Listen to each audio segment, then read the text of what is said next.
festive favourites from a barn in Hertfordshire. And that's where we go to for our first song, Once in Royal David City.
This is Pennywell Farm, just outside Buckfast-Lee in South Devon.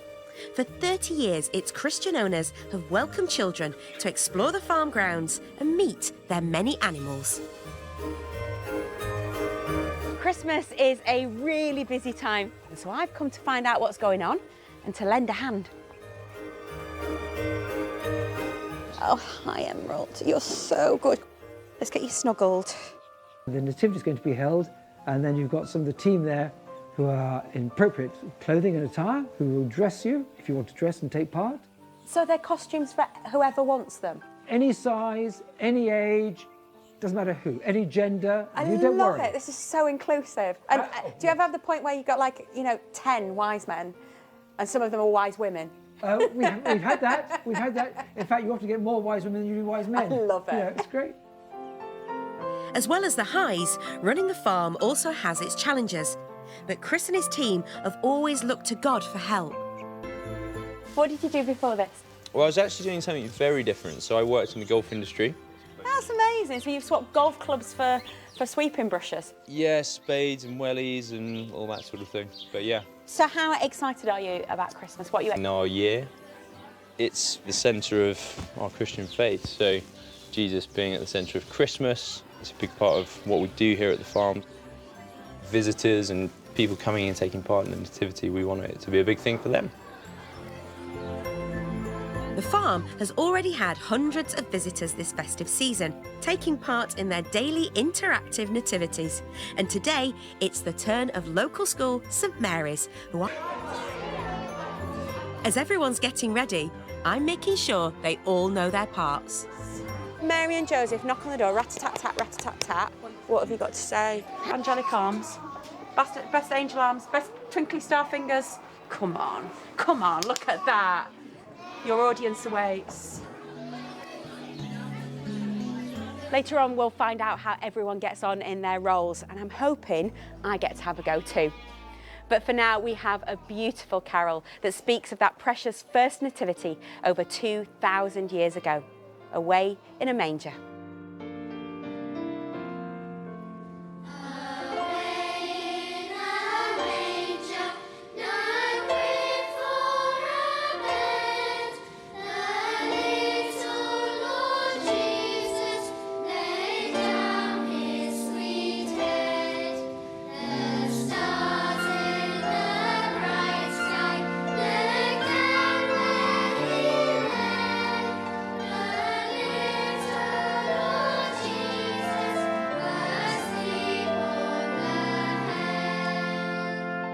In a cave for people to come and see as he preached.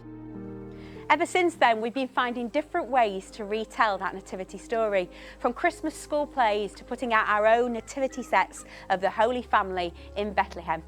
One Christian in Lincolnshire specialises in designing and creating beautiful nativity scenes. 72-year-old Roy Minot used to work as an account manager, but after 30 years in business, he retired and decided to take up a new hobby, wood carving. I started making little bits of furniture, little bookshelves and things. I went to an evening class.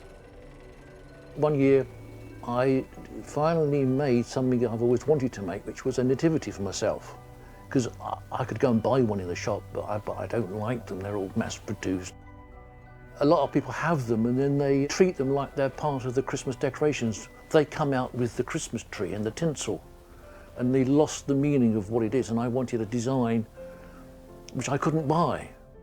So somebody bought it, and it's just gone on from there. It's what I call a self-financing hobby. Roy now sends his nativity figures to homes across the globe, and this year he's made 100 individual sets, each with their unique look. It's for a cottage or a brand new apartment. Hi John, Jenny. As part of the process, Roy's friends from the local church, John and Jenny, help with painting the sets. The main reason that we have Christmas is to celebrate the birth of Jesus, and this is what we've got here with us all the time with Roy's nativity scene. And so hopefully we say, dear Lord, let these nativity scenes bring conversation to families so that they can learn more about what the reason for being here on this earth. Our donkey. And the baby Jesus. Baby Jesus. Baby Jesus. Don't throw him. I'm hoping that there'll be some child in 50 years' time saying, oh, I can remember Grandma getting those out. And I like it to mean something in people's memories.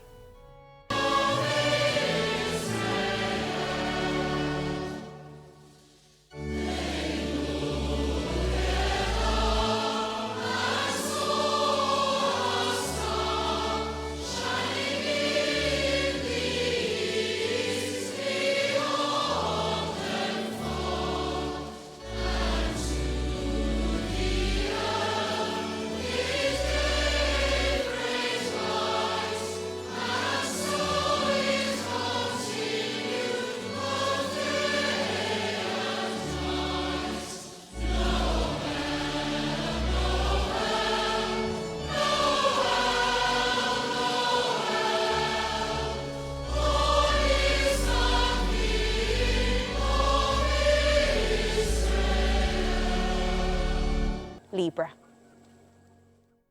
Hark at the bells, sweet silver bells, all seem to say throw cares away. Christmas is here, bringing good cheer to young and old, meek and the bold. Ding dong, that is the song. With joyful ring, all caroling, one seems to hear words of good cheer from everywhere, filling the air. Oh, how they pound, raising the sound, all in the dales, telling us.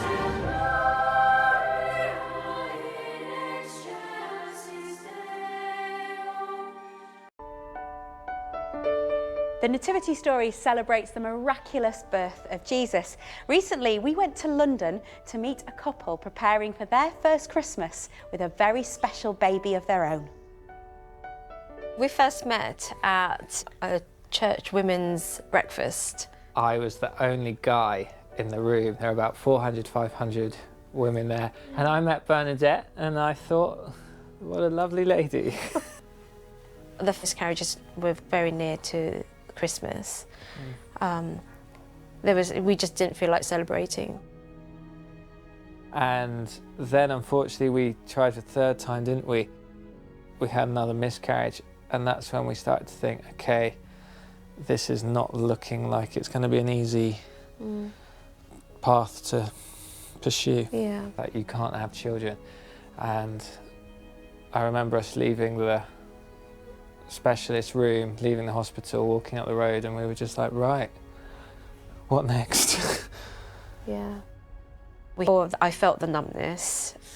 And we thought, right, what have you got for us, God? Because we're out of options.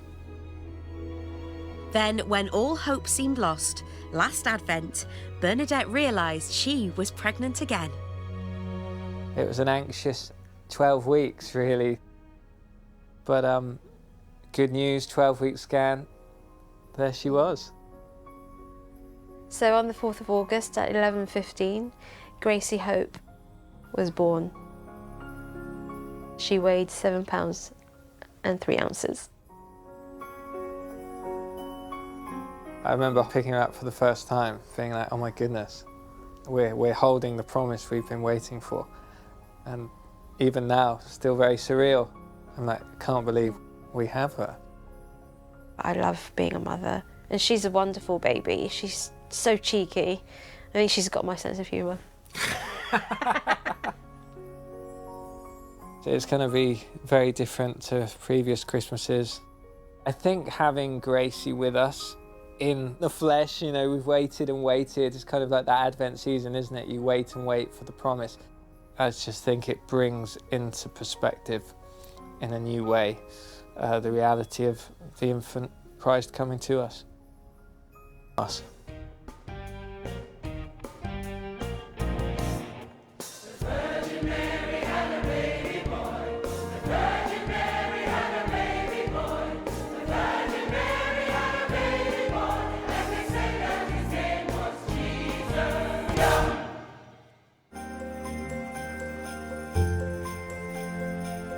Back on the farm here in Devon, the nativity play is about to start.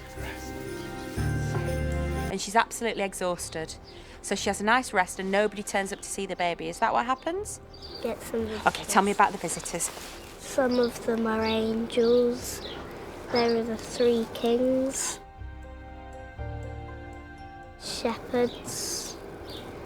And they all come to see the baby Jesus because he's such a special baby. Yeah. Amazing. Why is it so important to you? It's lovely to remind people what Christmas is really about. Well, that was a lot of fun. And our next carol is rather fittingly based on the story of the shepherds from the Gospel of Luke. It is, of course, While Shepherds Watch Their Flocks by Night.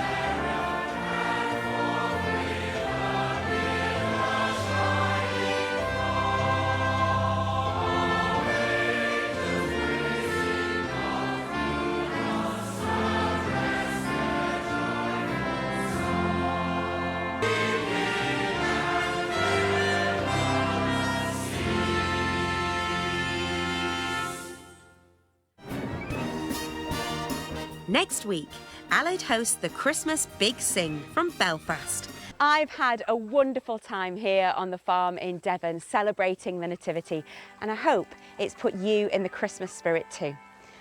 We end now with the triumphant words of "O come all ye faithful," which encourages us all to celebrate the gift of Christ.